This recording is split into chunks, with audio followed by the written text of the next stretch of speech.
two items on which Prime Minister Modi took initiative to incentivize such behavior is one, because we are all conscious, India imports crude oil to make petrol, and refineries work on them. But petrol costs are very high, diesel costs are very high.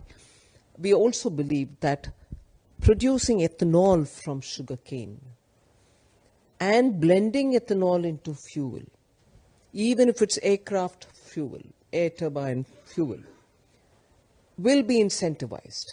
So the farmers who are producing sugarcane now knew that they will get better price if they not just gave it for making white refined sugar, which is anyway unhealthy, and move them to produce ethanol, get better prices for the ethanol, also set up through the government, the point that you've made repeatedly, through the government establish refineries which can take this crude sugar cane produce and convert it into ethanol so that it can go for blending.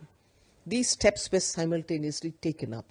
And for farmers, to give them the idea that we are not getting you away from your pet crop which you are used to growing, you still grow, but two things were done, that you were given better price when you're moving to give it for ethanol, one, and second, sugarcane in irrigated lands in India are seen as not a very favorable step. So scientific studies were conducted to prove that sugarcane can be grown even with drip irrigation. You don't have to flood your fields. Both of which helped in India for people to cultivate sugar responsibly, cane before it became sugar, and then pass it on to ethanol. Equally, for the other plants or crops which were grown in water-fed areas, flood irrigated areas, greater incentive was given for procuring crops which are grown, which are not water thirsty.